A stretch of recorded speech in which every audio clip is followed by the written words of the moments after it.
ये कानून भारत सरकार का है और इसको स्वीकार करना पड़ेगा।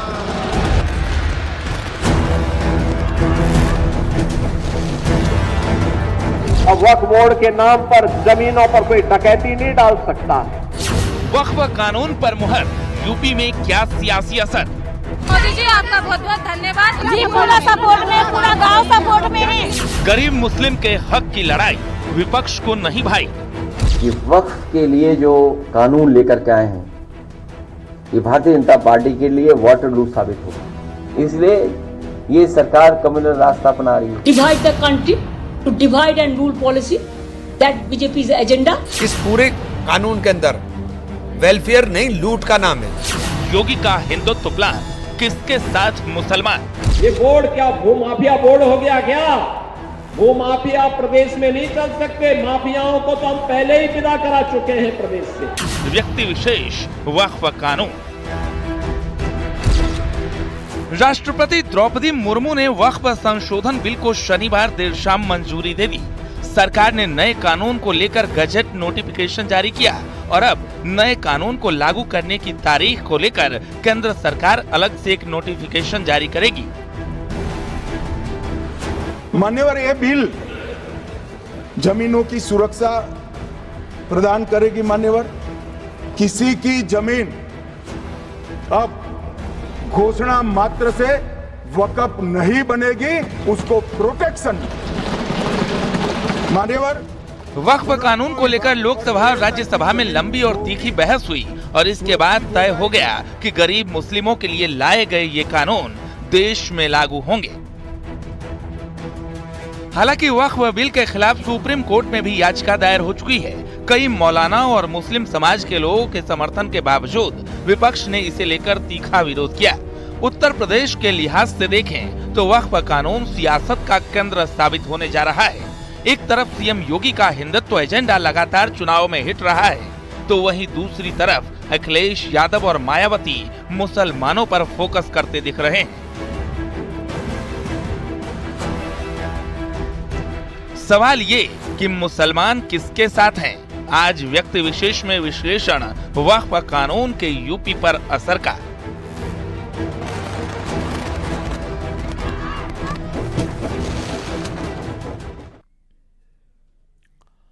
राष्ट्रपति के हस्ताक्षर के बाद वक्फ संशोधन विधेयक अब कानून बन गया है। इस बीच नए कानून के खिलाफ सुप्रीम कोर्ट में दाखिल की गई याचिकाओं पर नजर है, तो वहीं उत्तर प्रदेश सरकार अवैध कब्जों को चिन्हित करने का काम भी शुरू कर चुकी है।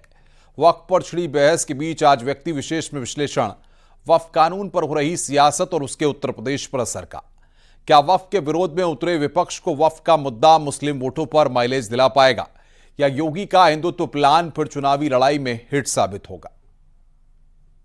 और मान्यवर, यहां एक सदस्य ने तो कह दिया, माइनॉरिटी इस कानून को स्वीकार नहीं करेगी। क्या धमकाना चाहते हो भाई? संसद का कानून है, सबको स्वीकार करना पड़ेगा। स्वीकार नहीं करेंगे मतलब क्या है? कैसे बोल सकते हैं कोई? वक्फ बोर्ड के खिलाफ है हम लोग। इसलिए खिलाफ हैं क्योंकि भारतीय जनता पार्टी हर जगह हस्तक्षेप करना चाहती है। भारतीय जनता पार्टी हर जगह अपना कंट्रोल चाहती है। वक्फ संशोधन विधेयक 2025 संयुक्त समिति द्वारा किरण रिजिजू जी। संसद के दोनों सदनों में मैराथन बहस, तल्ख और तेवरों के साथ मोदी सरकार ने वक्फ कानून लोकसभा में पेश किया तो ये बहस शुरू हो गई और राज्यसभा में इसके पास होने तक लगातार जारी रही। विपक्ष ने पुरजोर कोशिश की, हर हथियार आजमाया, लेकिन गरीब मुस्लिमों के लिए वक्फ कानून लेकर आई मोदी सरकार अपने मिशन में कामयाब रही। राष्ट्रपति की मुहर के बाद देश में वक्फ कानून अपनी जगह ले चुका है। उत्तर प्रदेश सरकार ने तो वक्फ के नाम पर किए गए अवैध कब्जों को चिन्हित करने का काम भी शुरू कर दिया है। साफ है, अब बारी है एक्शन की। वक्फ बोर्ड संशोधन अधिनियम पारित किया है। अब वक्फ बोर्ड के नाम पर जमीनों पर कोई डकैती नहीं डाल सकता है, लूट खसोट नहीं हो सकती है, चौराहे की जमीनों पर कोई कब्जा नहीं कर सकता है। अब सार्वजनिक संपत्ति जो भी होगी, जो राजस्व की भूमि होगी, उसका उपयोग विद्यालय बनाने में, चिकित्सालय बनाने में, कॉलेज बनाने में, मेडिकल कॉलेज बनाने में, ऐसे बैराज बनाने में, गरीबों के लिए आवास बनाने में ही उसका उपयोग होगा। हालांकि वक्फ कानून के खिलाफ विरोधी सुप्रीम कोर्ट का दरवाजा भी खटखटा चुके हैं। कांग्रेस, AIMIM, आम आदमी पार्टी के अलावा कई पार्टियों की तरफ से सुप्रीम कोर्ट में याचिकाएं दाखिल की जा चुकी हैं। सुप्रीम कोर्ट का इस कानून को लेकर दायर की गई याचिकाओं पर क्या रवैया रहेगा, ये सुनवाई के बाद पता चलेगा। लेकिन कई मौलाना और मुस्लिम समाज के लोग मोदी सरकार के इस कदम की खुलकर तारीफ कर रहे हैं। इसका पूरा देश का आम मुसलमान, पिछड़ा पासमानदा मुसलमान इसका स्वागत करता है। ये देखिए, वक्फ अमेंडमेंट एक्ट आज मुसलमानों के लिए बहुत अहम था, बहुत ज़रूरी था। जिस तरीके से वक्फ बोर्ड की ज़मीनों का मिसमैनेजमेंट हो रहा था, उसके ऊपर अवैध कब्जे हो रहे थे। कुछ खास लोगों ने, कुछ खास ग्रुप्स ने वक्फ की संपत्तियों को अपनी जागीर समझ लिया था। ये अमेंडमेंट इस तमाम चीज़ों में सुधार लाने का काम करेगा। वक्फ बोर्डों के चेयरमैन, मेंबरान और संबंधित अधिकारियों ने भूमाफियाओं से मिलकर के करप्शन किया, खूब वक्फ की जमीनों को लूटा, खसोटा और वक्फ की जमीनों को बर्बाद कर दिया। अब उम्मीद जगी है कि वक्फ संशोधन बिल आने से इन तमाम चीजों पर रोक लगेगी। तो लोकसभा में बिल के पक्ष में 288 वोट पड़े और बिल के विरोध में 232। राज्यसभा की बात करें तो बिल के पक्ष में 128 वोट पड़े और बिल के विरोध में 95। आप बार बार ये कह रहे हैं कि स्पेसिफिक हमारा देश में मुस्लिम को डिवाइड किया जा रहा है, ये आपने कहा। आप थोड़ा सोच के देखिए, आपने जितना जो उस समय पुराने प्रावधान के मुताबिक सुन्नी बोर्ड अलग, शिया बोर्ड अलग और बाकी मुसलमानों का बोर्ड अलग अलग होना चाहिए, ये आपने किया है। हम कर रहे हैं कि हर एक बोर्ड में जितना मुस्लिम सेक्ट है सब मिलजुल के एक साथ उसमें बैठना चाहिए। तो मुस्लिम को डिवाइड आप कर रहे हैं कि हम कर रहे हैं? तरमीमी बिल भारत के गयूर मुसलमानों के ईमान पर, इबादत पर एक हमला है और ये जंग ना सिर्फ मेरे जिस्म पर है बल्कि मेरी आज़ादी पर, मेरी समाजी और माशी मार्जिनलाइजेशन पर है, मेरी शहरियत पर है, मेरे मदरसे, मस्जिदों, खानखाहों और दरगाहों को निशाना बनाया जा रहा है। और ये हुकूमत सच्चाई को नहीं बयान कर रही है कि ये तरमीमी बिल से मुसलमानों का तहफ़्फ़ुज़, तरक्की और गुर्बत का खात्मा होगा। ये सरासर झूठ है। दूसरी तरफ all India Muslim personal law board ने न सिर्फ इसका विरोध किया बल्कि ईद की नमाज के दौरान भी काली पट्टी वाली सियासत देखने को मिली। हालांकि बड़ी संख्या में मुस्लिम समाज की तरफ से इस बिल का समर्थन भी किया गया है। नए वक्फ कानून और पुराने कानून के बीच 4 बड़े अंतर आपको बताते हैं जो वक्फ प्रॉपर्टी पर हर तरह के विवाद का समाधान है।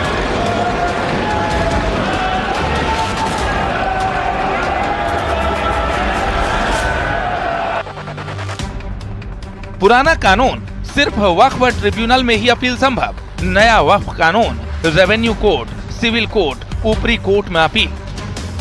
पुराना कानून वक्फ ट्रिब्यूनल का फैसला आखिरी। नया कानून में हाई कोर्ट में फैसले के खिलाफ अपील संभव। पुराने कानून में इस्लामिक कामों से जुड़ी जमीन वक्फ संपत्ति होगी। नए कानून में प्रॉपर्टी वक्फ को कानूनी तौर पर दान होना जरूरी होगा। पुराने कानून में वक्फ बोर्ड में महिलाओं और अन्य धर्मों की एंट्री नहीं थी, जबकि नए कानून में वक्फ बोर्ड में 2 महिलाएं, 2 अन्य धर्म के सदस्य होंगे। आज जब आजादी मिली तो मुस्लिम समाज के प्रतीक कौन थे? उस्ताद बिस्मिल्लाह खां, उस्ताद फरीदुद्दीन डागर, उस्ताद बड़े गुलाम अली, उस्ताद जाकिर हुसैन जिनकी अभी कुछ दिन पहले डेथ हुई, बड़े बड़े नगमा निवार, हसरत जयपुरी, मजरूर सुल्तानपुरी, साहिर लुधियानवी, कैफी आजमी, जोश मलियाबादी, जिगर मुरादाबादी। अब सर क्या हो गया? तब मुस्लिम समाज इन अदब के शाहकारों के साथ जोड़ा जाता था। आज मुस्लिम समाज का नेतृत्व किन लोगों के साथ जोड़ता है? इशरत जहां, याकूब मेनन, मुख्तार अंसारी, अतीक अहमद, दाऊद इब्राहिम। कौन जोड़ रहा है ये? तब से सर, जब से ये सेकुलर हो गया देश 1976 से और सेकुलर सियासत शुरू हुई, उसने ले जाकर इनको इस मुकाम तक पहुंचाया। वक्फ कानून से साफ हो गया है कि न सिर्फ अवैध कब्जों पर एक्शन होगा बल्कि गरीब मुसलमानों को भी हक मिल सकेगा और खास तौर से वक्फ बोर्ड के पुराने कानूनों की आड़ में कब्जा की गई संपत्तियों पर असली मालिक को हक मिल सकेगा। लेकिन इस पूरे माहौल के बीच शुरू हुई सियासत क्या रुख लेगी, ये देखना अभी बाकी है। Bureau report, news 18।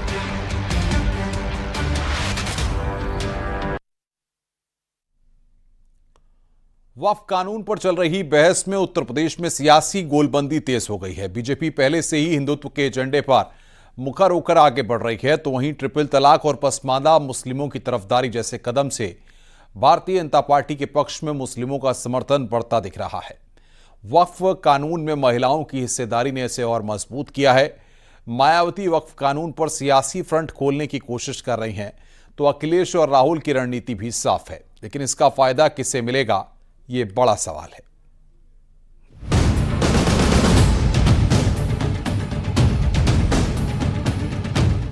Uttar Pradesh की सियासत पहले से ही संभल के मुद्दे पर काफी तेज थी। इस बीच वक्फ कानून पर चल रही बहस से यूपी में सियासी गोलबंदी तेज हो गई है। बीजेपी पहले से ही हिंदुत्व के एजेंडे पर मुखर होकर आगे बढ़ रही है, तो वहीं मुस्लिमों का एक बड़ा धड़ा भी बीजेपी के समर्थन में दिख रहा है। ट्रिपल तलाक और पसमानदा मुस्लिमों की तरफदारी जैसे कदम इस रणनीति का हिस्सा हैं। वहीं विपक्ष अल्पसंख्यक वोटों के लिए आक्रामक रुख बनाने की कोशिश तो कर रहा है, लेकिन स्टैंड साफ नहीं कर पा रहा है। मायावती पिछले काफी वक्त से सियासी कामयाबी की तलाश में है, लेकिन बीएसपी लगातार जनाधार खो रही है। यूपी उपचुनाव के बाद मायावती ने मुस्लिमों पर साथ न देने का आरोप लगाया था, लेकिन अब वक्फ कानून पर सियासी हवा देखते हुए स्टैंड बदला और मुस्लिमों का समर्थन करने की बात कही। मायावती ने यूपी उपचुनाव के बाद कहा था, मुस्लिमों ने चुनाव में साथ नहीं दिया, अब वक्फ कानून पर हर संघर्ष में मुसलमानों के साथ खड़े होने की बात कर रही हैं। उधर अखिलेश यादव एक तरफ कुंभ में स्नान तो दूसरी तरफ कुंभ पर राजनीतिक बयानों को लेकर बीजेपी के निशाने पर रहे, तो संभल के मुद्दे पर भी जमकर खींचतान दिखाई दी। वक्फ कानून को लेकर भी अखिलेश यादव ने सदन में खुलकर विरोध किया। अध्यक्ष महोदय, मैं कहना चाहता हूं, ये जो बिल लाया जा रहा है, भारतीय जनता पार्टी में एक मुकाबला चल रहा है। भारतीय जनता पार्टी के अंदर मुकाबला चल रहा है कि खराब हिंदू कौन बड़ा है। तो ये बात अध्यक्ष महोदय मैं ऐसे ही नहीं कह रहा हूं। जो पार्टी ये कहती हो कि दुनिया की सबसे बड़ी पार्टी है, अध्यक्ष महोदय वो अपना राष्ट्रीय अध्यक्ष नहीं चुन पाए अभी तक। वहीं बीजेपी की बात करें तो शुरू से ही बीजेपी ने अपना स्टैंड क्लियर रखा। सीएम योगी ने साफ लफ्जों में कहा कि किसी भी सूरत में अवैध कब्जों को हटाया जाएगा और यूपी में माफियागिरी नहीं चलेगी। दे रहे थे, जब हम कुंभ का आयोजन करने जा रहे थे उस समय वो बयान दे रहे थे कि प्रयागराज में कुंभ की भूमि भी वक्फ की भूमि है। अबे हमने कहा ये बोर्ड क्या भूमाफिया बोर्ड हो गया क्या? भूमाफिया प्रदेश में नहीं चल सकते। माफियाओं को तो हम पहले ही विदा करा चुके हैं प्रदेश से। अब उत्तर प्रदेश में माफियागिरी नहीं चलेगी। वक्फ कानून के सियासी असर की बात करें तो ये बीजेपी के रुख में कई समीकरण सेट करता दिखता है। बीजेपी के लिए वक्फ इम्पैक्ट, हाशिए के मुस्लिम समाज का समर्थन मिलेगा, अवैध कब्जे हटने से पॉजिटिव मैसेज जाएगा, सही वक्फ प्रबंधन से गरीब मुस्लिमों को मदद मिलेगी, मुस्लिम महिलाओं का बीजेपी की तरफ रुझान और मजबूत होगा। व्यक्तिगत स्वार्थ का ये अड्डे बने हुए हैं। चंद लोगों के लिए लूट खसोट के अड्डे बने हुए हैं। किसी भी सरकारी प्रॉपर्टी पर जबरन काबिज करने का एक माध्यम बना हुआ है। और रिफॉर्म इस समय की मांग है। हर रिफॉर्म का विरोध होता है, लेकिन देश काल और परिस्थिति के अनुसार हमें उस प्रकार के रिफॉर्म के लिए तैयार होना चाहिए। और मुझे लगता है कि इसका लाभ मुस्लिम समाज को भी होगा, और जिसके कारण बहुत बार कानून व्यवस्था के संकट खड़ा होता है, उससे भी लोगों को मुक्ति मिलेगी। उधर कांग्रेस की बात करें तो कांग्रेस ने वक्फ कानून का खुलकर विरोध किया। हालांकि उत्तर प्रदेश में लोकसभा चुनाव में कांग्रेस को जो बूस्ट मिला, वो इस विरोध के जरिए इसे कायम रख पाएगी या नहीं, ये साफ नहीं। वक्फ के वेलफेयर की बात कर रहे हो, बद्रीनाथ मंदिर का ट्रस्ट बना था 1939 में मेरे ख्याल से। उसकी बहुत सारी प्रॉपर्टी कुछ रामनगर में है, देहरादून में है, लखनऊ में है, उसके अलावा बहुत हिंदुस्तान में, नेपाल में भी है, और लोगों ने कब्जा की हुई है। आज तक आपका ध्यान क्यों नहीं गया? डबल इंजन ट्रिपल इंजन की सरकारें आप चला रहे हो, तो आप मंदिर ट्रस्ट की जमीनें, भूमियां खाली क्यों नहीं करा पा रहे हो? खाली कराइए ना। और आप हमें कह रहे हो कि हमने हमारे वेलफेयर का काम करेंगे। इस पूरे कानून के अंदर वेलफेयर नहीं, लूट का नाम है। उत्तर प्रदेश में विधानसभा चुनाव की मुहिम पहले से ही शुरू हो चुकी है और अब वक्फ कानून इस सियासत को गरमाने में अहम भूमिका निभाएगा। एक तरफ बीजेपी हिंदुत्व के एजेंडे के साथ आगे बढ़ रही है, तो वहीं दूसरी तरफ 3 तलाक कानून के बाद वक्फ कानून में मुस्लिम महिलाओं को हिस्सेदारी से ये समर्थन और मजबूत होता दिखेगा। लेकिन समाजवादी पार्टी, कांग्रेस और बीएसपी को वक्फ कानून का विरोध क्या कोई सियासी माइलेज दे पाएगा, ये बड़ा सवाल है। Bureau report, news 18।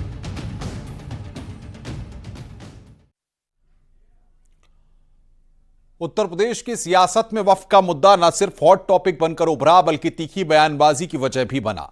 अब वक्फ कानून बन चुका है तो कोर्ट में चुनौती से लेकर सड़क पर प्रदर्शन तक की चेतावनी भरे बयान भी दिख रहे हैं।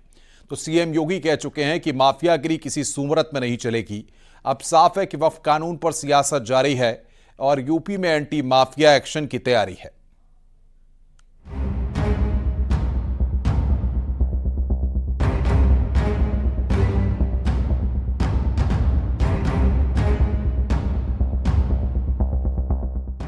वक्फ कानून बन चुका है, जल्द ही इसे लागू करने की तारीख भी सामने आ जाएगी।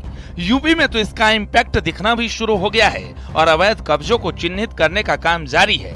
लेकिन दूसरी तरफ इसे लेकर सियासत पूरी तरह से गर्म है।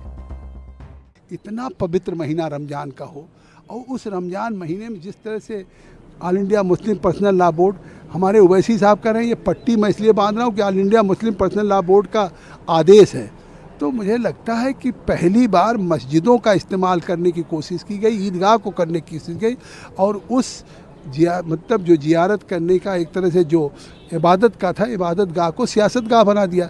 उस पर उन्होंने चुप्पी साध रखी है। बड़ा इमोशनल कनेक्ट है वक्फ का मैटर्स का मुस्लिम समाज से, क्योंकि ये हमारे लिए एक इबादत है, ये नमाज की तरह नहीं और इबादत है ये। अगर आप हमारी मस्जिदों को, दरगाहों को, जो अल्लाह के नाम पे प्रॉपर्टी वक्फ कर दी गई है, उससे अगर आप हमको महरूम कर रहे हैं, तो फिर जाहिर है ये तो हमारे लिए बड़ा इमोशनल और बड़ी तकलीफदेह बात रहेगी। तो कांग्रेस और समाजवादी पार्टी एक सुर में वक्फ कानून का विरोध करती दिखाई दी। और आने वाले समय के अंदर जब पुराने समय को याद किया जाएगा, तो इस इतिहास को लोग माफ नहीं करेंगे कि किस प्रकार से इस बिल को पास कराया गया। समाजवादी पार्टी से लेकर कांग्रेस और बीएसपी लगातार इसका विरोध कर रही है। हर कोई अपने अपने तर्कों के साथ इसके खिलाफ बयान दे रहा है। संशोधन किए गए हैं वो बिल्कुल डिक्टेटोरियल हैं, संपत्ति को हड़पने के लिए हैं और संविधान के खिलाफ है। मौलिक अधिकारों में ये आर्टिकल 26 में है कि माइनॉरिटीज को अपने रिलीजियस मैटर्स को खुद मैनेज करने का अधिकार होगा, उसमें कोई हस्तक्षेप नहीं कर। दे आर बहुत सारे साथी अपने जमीर की आवाज़ को नहीं सुन पाए, इसलिए बिल पास हो गया। लेकिन हम इस लड़ाई को अधूरा छोड़ेंगे। हम लोग सड़कों पे इसको लड़ेंगे, जैसे हमने किसान आंदोलन लड़ा था उसी तरह से हम लोग सड़कों पे लड़ेंगे और जब तक लड़ते रहेंगे जब तक जो है किसान आंदोलन, ये बिल भी सरकार वापस नहीं देती। वहीं इस वार पर तीखे पलटवार भी सामने आए हैं। विपक्ष ने विरोध में तीखे तंज किए तो बीजेपी की तरफ से भी तीखा पलटवार दिखा। मुस्लिम तुष्टीकरण की जो राजनीति करते हैं वह मनमानी कहेंगे, और जो पारदर्शिता चाहते हैं, जो भ्रष्टाचार से मुक्ति चाहते हैं, जो गरीब मुसलमान जो 90% से ज़्यादा उसका भी भला चाहते हैं, जो कुछ लोगों की जागीर बनकर के वक्फ बोर्ड रह गया था और वह कांग्रेस ने साजिशन ऐसा किया था। कांग्रेस की साजिश के कारण ही जम्मू कश्मीर में 370 जैसा एक ऐसा भारत माता के हाथ में हथकड़ी और पैर में बेड़िया पहनाई गई थी, उसे भी माननीय नरेंद्र मोदी जी के नेतृत्व वाली सरकार ने समाप्त किया। श्री राम जन्मभूमि का मंदिर जब भगवान सोमनाथ का मंदिर बना था उस समय बन जाना चाहिए था, लेकिन उसको भी कांग्रेस ने नहीं होने दिया, केवल मुस्लिम तुष्टीकरण की घटिया राजनीति के कारण से। माननीय प्रधानमंत्री नरेंद्र मोदी जी के सबका साथ सबका विकास सबके विश्वास के आधार पर जन जन को जोड़ते हुए मुस्लिम समाज और सर्व समाज के जीवन में उत्थान लाने के लिए माननीय प्रधानमंत्री नरेंद्र मोदी जी काम कर रहे हैं, सबको साथ लेकर के चल रहे हैं और प्रदेश का सर्वांगीण विकास सबका साथ सबका विकास सबके विश्वास के आधार पर हो रहा है। वक्फ बिल राष्ट्रपति की मुहर के बाद कानून बन चुका है और सीएम योगी पहले ही साफ कर चुके हैं, यूपी में माफियागिरी की जगह नहीं है। अब साफ है कि यूपी में ग्राउंड जीरो पर एक्शन दिखेगा और सियासत और तेज होगी। वक्फ बोर्ड संशोधन अधिनियम पारित किया है। अब वक्फ बोर्ड के नाम पर जमीनों पर कोई डकैती नहीं डाल सकता है, लूट खसोट नहीं हो सकती है, चौराहे की जमीनों पर कोई कब्जा नहीं कर सकता है। अब सार्वजनिक संपत्ति जो भी होगी, जो राजस्व की भूमि होगी, उसका उपयोग विद्यालय बनाने में, चिकित्सालय बनाने में, कॉलेज बनाने में, मेडिकल कॉलेज बनाने में। सुप्रीम कोर्ट में वक्फ कानून के खिलाफ याचिकाओं पर विपक्ष को क्या हासिल होता है, ये आने वाले वक्त में पता चलेगा। लेकिन मुस्लिम वोटों की सियासी लड़ाई जल्द थमती नहीं दिख रही है। Bureau report, news 18।